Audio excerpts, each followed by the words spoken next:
Today we're helping Bryce figure out if his girlfriend was truly loyal to him or not. I lost my job recently, and I feel like since I'm not able to provide the same way I was able to provide for my last job, that she might step out on me. You just think your girlfriend with you for bread.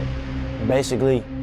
Bryce actually believes his girl might consider leaving him because of his financial situation. So if there's even a chance he's right, pretending that this is our decoy's luxurious house will tell us everything we need to know about her. This Dino.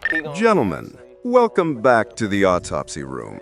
Today we have a special specimen, a man who decided to test his girlfriend's loyalty by hiring a camera crew to film his own insecurity.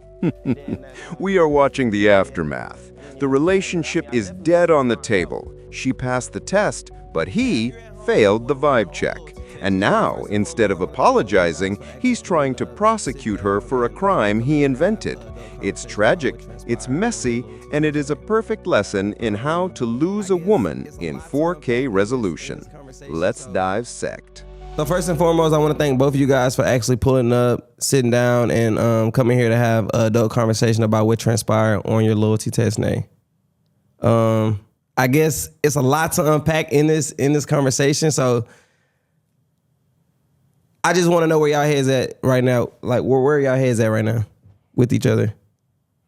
I'm still a little heated. I mean, I don't necessarily know. Like, I don't know how to feel right now. So, what was mainly both of you guys' reasoning of agreeing to actually like sit down and have a conversation and kind of like try to hash things up?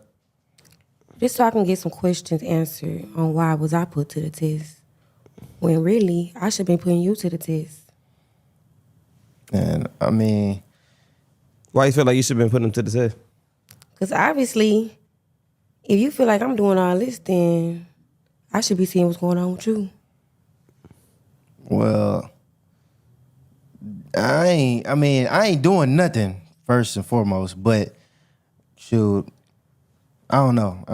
I mean, if you want to see what you could do with me, like, I mean, or like put me up to the test or whatever, I don't know.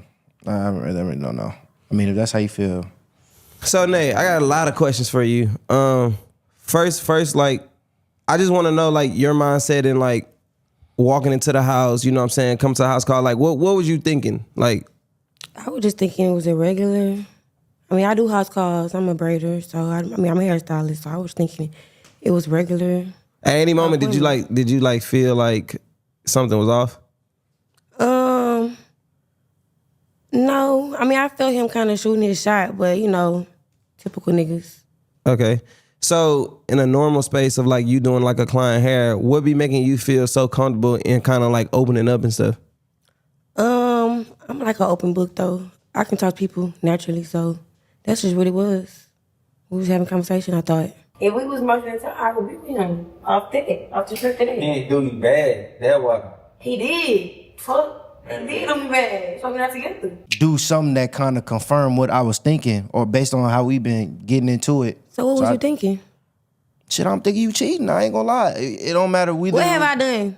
I feel like the reason of like you coming to me basically like wanting to put her to the test was mainly because of your own insecurity and you not having the same stability that you once had. So I feel like you let your own insecurity dictate how you move after that, and you ain't had that conversation with her. Did you feel like at any moment like you looked at him a certain way because he lost his job, or? I never treated him no different. I told him about the house call. I've been open about any appointments I have when it's male clients. So I really can't say how he felt that way. No, I'm saying like because you came to me like, you know what I'm saying, I lost my job and maybe she messed with somebody, they got more money or whatever the case was. That's what It just felt like I lost my job recently, and I feel like since I'm not able to provide the same way I was able to provide for my last job, that she might step out on me. Stop. Did you catch that? He just gave us the confession. I lost my job. I felt weak, so I assumed she would cheat. He didn't test her because she was suspicious. He tested her because he felt inadequate. He projected his own fear onto her loyalty. This is the inception of insecurity. He planted the idea of betrayal in his own head, watered it with anxiety, and then paid a production team to harvest the fruit. He thinks he's playing 4D chess. He's actually playing solitaire with a deck of Uno cards. He trapped himself. Like, we get into it. Shit, when I lost the job, you talking about some, so when you going? And I got the new. Because when did you go? I mean, it But don't you just had time happen to instantly go though. to Jack and try to Okay. set me up. It's crazy. But with the jobs, you gotta, you know what I'm saying? Like jobs don't hit you up instantaneously. Now, why I hit up Jack? Have I ever Like, treated you differently? it felt like it Why though? Why? because like whenever I lost that job, shit just got different in the crib. You would be like, oh well, when you gonna do this and when you gonna do that? And I'm like, bruh, you know I'm obviously trying to. You know what I'm saying? So you would come up to me with the little attitude, and I'm thinking, like, all right, well, maybe it's the money, or maybe you just not attracted because I'm That not shit getting bullshit. money. How? I ain't trying to hear it. Why you feel like it's bullshit? This man lying on me. I never treated him no different. I never treated him no differently. I did what I did. I pay the bills. I pick up the slack. I never. So you ain't treat treated me no different at all when my money changed at all, like not even a little bit. Yeah, I don't give a fuck about having a nigga with money, and you should know that about me now. So anything I do, I get it on my own. I do hair and I pay the bills. You not a plus, so I don't know why you feel like I was treating you different when I was doing what I always do, with or without you. Honestly, I don't know. I ain't gonna lie. I don't know if I would have confronted you or not. That's not what happened. Like, what happened is what happened. Right, I passed. And you look like a goofy. Well, why was you telling them all our business? Like, you know what I'm saying? Like, I'm listening to shit, like, you telling them all our business, like, damn near for no reason, though. For one, I didn't know I was being on the fucking test. For two, I was just having genuine conversation with my client. But still. You can't that's tell me what to talk our about with my business, though. This a clients. client. Who You cares? don't know us? But still, y'all telling my shit. Honestly, you put everybody in our business by putting me to the test. Okay, but still, if this test was never going on, you dry telling this man everything. Shit. For what? I tell my clients a lot of stuff. For what though? It's my life. But they don't gotta know everything. You supposed to be a You don't business. gotta put me to the test. You should have just left me alone, honestly. Ooh, here it comes, the pivot. Look at her eyes. She's not defending herself. She's loading the gun. She just ignored his entire question about emotional cheating and went straight for the throat. Why did you put me here? Damn, she just flipped the board on him. Now watch what just happened. This is frame judo. He is trying to play the prosecutor. You opened up to him. She refuses to step into the witness box. Instead, she steps up to the bench and becomes the judge. You betrayed our privacy. And she wins, gentlemen. Why? Because his moral authority is built on quicksand. You cannot demand truth when your foundation is deception. He walked into the courtroom with dirty hands, and she is making him look at him. He wanted to be the king holding court. Instead, he's the defendant in his own trial. It don't make sense for you to put me in a setting. If you so It happy, don't make sense for you to put me in a setting with another man, first and foremost, for a fucking test.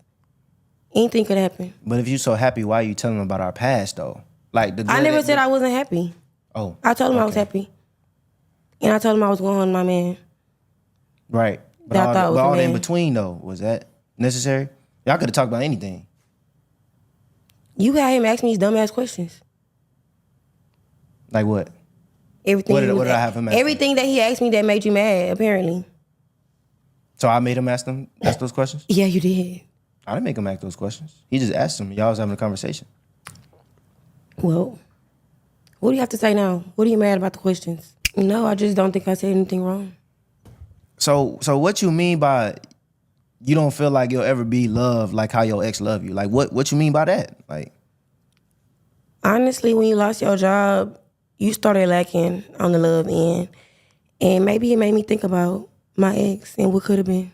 all right, so I just caught you. You just said that nothing changed. How did nothing change? You just now telling me that things was different. Like, come on I now. said you changed. Earlier you said I changed. I don't feel like I treated you any different. Yes, you started lacking on the love end. Maybe you was looking for a job or whatever, but I never treated you any different. What made you? I didn't know we was having problems besides you didn't have a job. Obviously, you wasn't trusting me. That's a huge problem. Your problem? Don't I you thought think? it was our problem if we supposed to be living together. Our problem, exactly. Do y'all go 50-50 on the bills? Yes, well, before shit got, you know what I'm saying? Yeah. Ah, man, listen to that silence. He's pulling out the timesheet. I was working. I was getting money. He thinks he's winning the debate. He thinks he's proving his value. But look at her face. She's not hearing hard worker. She's hearing absent lover. This is the provider's fallacy. He believes his value is purely transactional, that money buys loyalty. She is telling him the brutal truth. The wallet is not the man. When the money stopped, he stopped leading. He stopped courting. He stopped being the emotional spotter. He withdrew his energy, and that is the vacuum another man filled. You can't automate your relationship, brother. You can't set your charisma to auto pay. Since money slowed up, or since things were getting slow, like So why you didn't pick up on the other ends? Why did the affection start lacking? Why did everything else start changing with you? Because and you start feeling insecure. Okay, I'm gonna say it like this: when I don't got, I'm gonna say it for me, and I think I'm speaking for most men. But when I don't got no money in my pockets, it's hard to just move around and do things happily and jolly and this, that, and the third. I'm trying to figure out how to get some more money. You paying all the bills by yourself and shit. That shit don't make me feel good. What the fuck? Listen to him. He's speaking a truth that every man knows. When the money stops, the world feels heavy. It is hard to be jolly when you are fighting for survival. He's not wrong about the pressure, but he is wrong about the solution. He pulled away. He contracted. He let the fear of poverty consume his presence. He thought he had to choose, chase the money or chase the woman. This is the scarcity contraction. He stopped being the mountain and became the panic. He projected anxious energy, fear of loss, fear of failure into the relationship.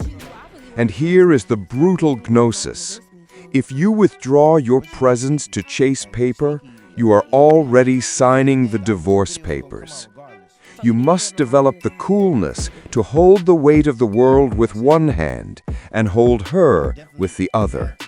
If you drop her to fix the finances, you aren't being responsible.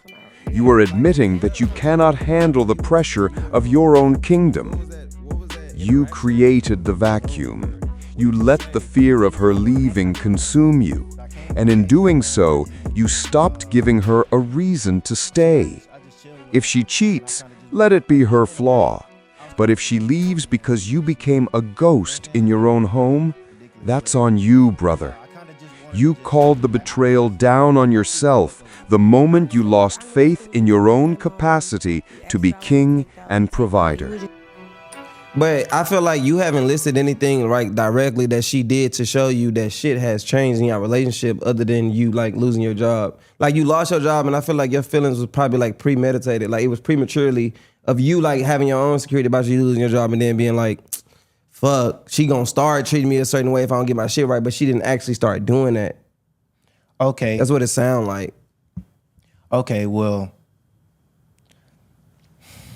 it was like just like a fear that you gained from like not having stability, being that as a man. In a way that may be true. You could have went through my phone. You could have did anything. You could have asked me. Going through the phone. You know what I'm saying? I mean, I don't know. But you obviously wanted to be sneaky, so because you didn't even come out and address me. So what you mean sneaky?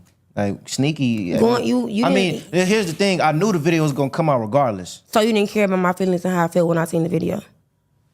No, I'm not saying that. But I definitely had to figure out. So why didn't you tell me before it came out? So, what did we just watch? We watched a man lose his woman not because she was evil, not because the decoy was better. He lost her because he lost himself first. He let his insecurity write the script. He let his financial fear dictate his presence. He tried to be the prosecutor of a crime he engineered, and he ended up the defendant in his own life. It is a tragedy, but it is a necessary one. Don't be Bryce. Don't pay a camera crew to film your own funeral. Don't let the fear of losing her turn you into a ghost in your own house.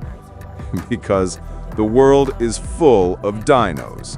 Men who are calm, men who are ready, men who will walk into the vacuum you left behind and fill it without asking for permission. If you want to stop losing, you have to stop playing the victim.